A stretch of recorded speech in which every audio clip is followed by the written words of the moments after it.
You in a relationship situation where your kids are getting screwed with? Odds are you are.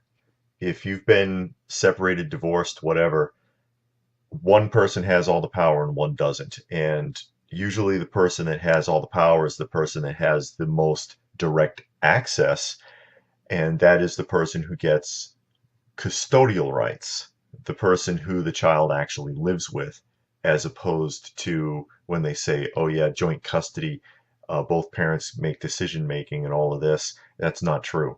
The person that the child lives with is the person that has all of the opportunities, because the other person is always on the outside, and very often the parent who has the live-in rights is going to manipulate the situation.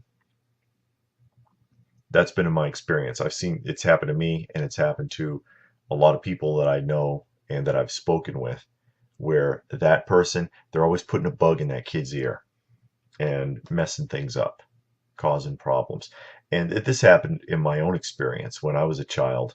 I talked about this, one of my earliest videos actually, where I sat down and just talked, was about my father and not knowing him at all. I really don't know him at all. I have just a few hazy memories from when I was very young. But what I do remember is all of the things that my mother told me about him. That he was an alcoholic, that he was homeless, that he used to beat her, and all of these things that I believed growing up. Come to find that it was all bullshit. She lied about all of it. And the few very brief times that I did run into him, like when I was hospitalized when I was 7 and he turned up, or after the fire when I was, I think, 12 years old, and he turned up just for a few minutes, and I was an ass. And I was an ass because of what I had been told. I'd been taught to be that way, and how he must have felt. And then there's the letters, which I have very few actual regrets. As bad as things have been for me in my life, there's a very small list of things I actually really literally regret having been a part of. And the letters is one of those. And I discussed that in that video, where she had written letters, and I was probably, God, 5 or 6, very young. It's one of my earliest memories. And she had me copy the letters. And I couldn't read, but I could write letters. And so she'd sit over my shoulder while I was at the table, to stand over my shoulder, and I would sit there and I'd write, look and put my finger on a letter and copy, and put my finger on a letter and copy, while she's screaming at me and smacking me in the back of the head for making mistakes. I did that at least 2 or 3 times. And they were letters to my father. I don't know what was in them. And I can only imagine what I must have said as a proxy. And what an evil thing to do. What an evil thing to do to a child. And here's what happens. You grow up, and sooner or later you learn the truth. You find out that this person lied to you, and you don't trust them anymore. I'll never speak to my mother again. I haven't spoken to her probably in more than a decade at least. And prior to that communication, I hadn't spoken to her in probably close to 10 years. Moose.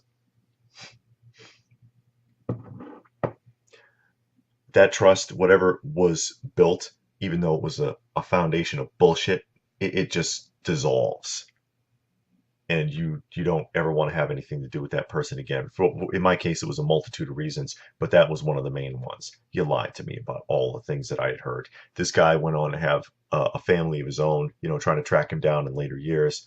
A family of his own. I had been told, like I said, that he was an alcoholic, he was homeless, he was physically abusive, that he had killed somebody. She had told me that he had been to prison for murder. All of it was lies. He was a college student. He went on to have another family. She was the junkie, confirmed by family members that she had all kinds of drug problems and psychological problems as well, obviously. but she had lied. So you have that.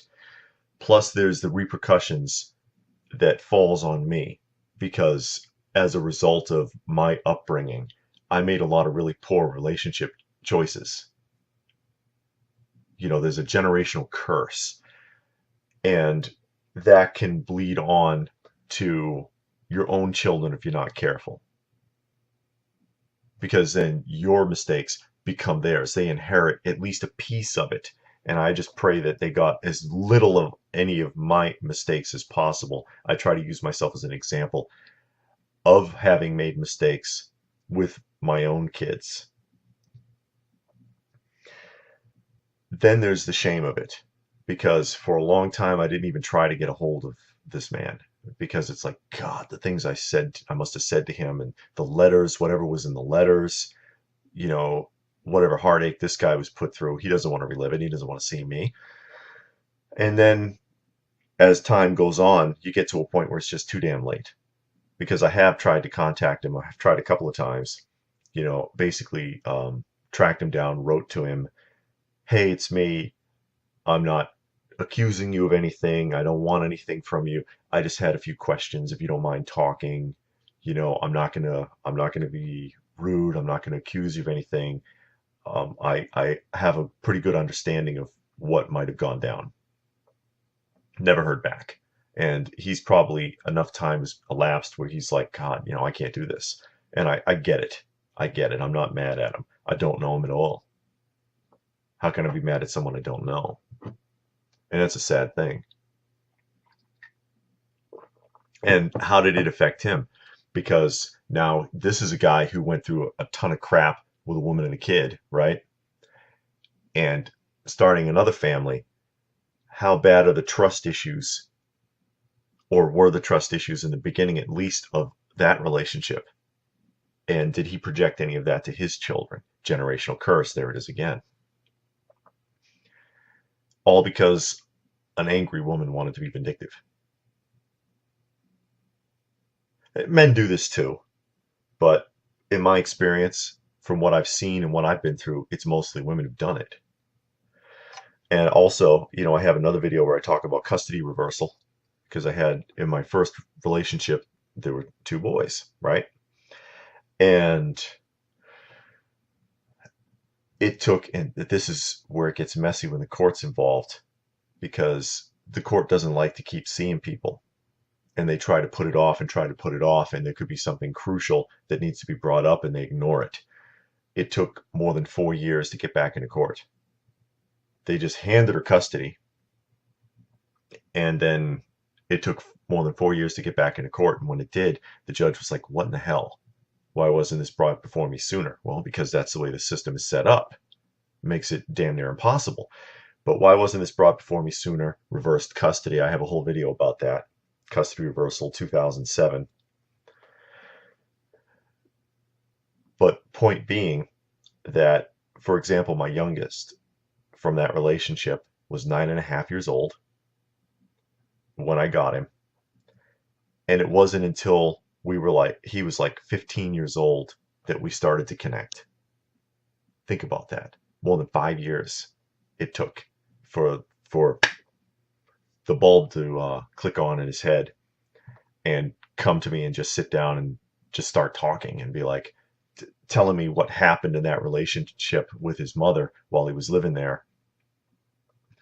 What she did, the things that she did, the things that she said, the things that she put him through. And it's like unbelievable. It really is what he was told, and the things that he believed, and how long it took for him to realize that it wasn't true. That all the things that he had been told about me were lies, and that I've been the one that was trying to help and protect him the entire time, even while she had custody. And I'll tell you, it's hard. It's hard to hang on. I understand why my father took off. I really do. Because it's really hard to hang on when you're constantly being pushed away by the other parent and by the child or children because of what they're being led to believe. And when you're being ignored by the system that injects itself into it, in this case the court, that just doesn't listen or doesn't follow up, and you have to keep going back to court. And then there's that aspect of it too, because it gets ridiculously expensive. How many times do you have to hire an attorney?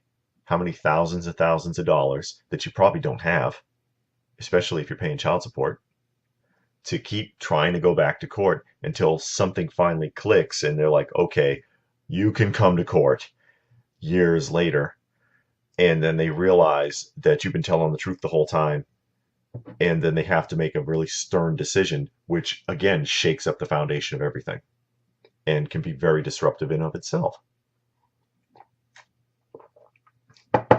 Bottom line, if you're doing this, if you've got a kid and a lot of what you're saying or doing with that child in reference to your ex is because you're angry at your ex, you're poisoning that kid. And there's a pretty good chance that it's going to come back and haunt you.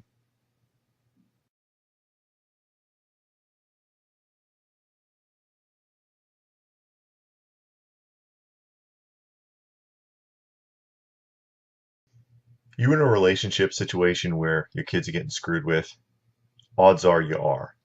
If you've been separated, divorced, whatever, one person has all the power and one doesn't. And usually the person that has all the power is the person that has the most direct access. And that is the person who, very often, the parent who has the live-in rights is going to manipulate the situation. That's been in my experience. I've seen it's happened to me, and it's happened to a lot of people that I know and that I've spoken with, where that person, they're always putting a bug in that kid's ear and messing things up. What I do remember is all of the things that my mother told me about him. That he was an alcoholic, that he was homeless, that he used to beat her, and all of these things that I believed growing up. Come to find that it was all bullshit. She lied about all of it. And the few very brief times that I did run into him, causing problems. And this happened in my own experience when I was a child. I talked about this, one of my earliest videos actually, where I sat down and just talked, was about my father and not knowing him at all. I really don't know him at all. I have just a few hazy memories from when I was very young. But gets custodial rights, the person who the child actually lives with, as opposed to when they say, oh yeah, joint custody, both parents make decision making and all of this. That's not true. The person that the child lives with is the person that has all of the opportunities, because the other person is always on the outside, and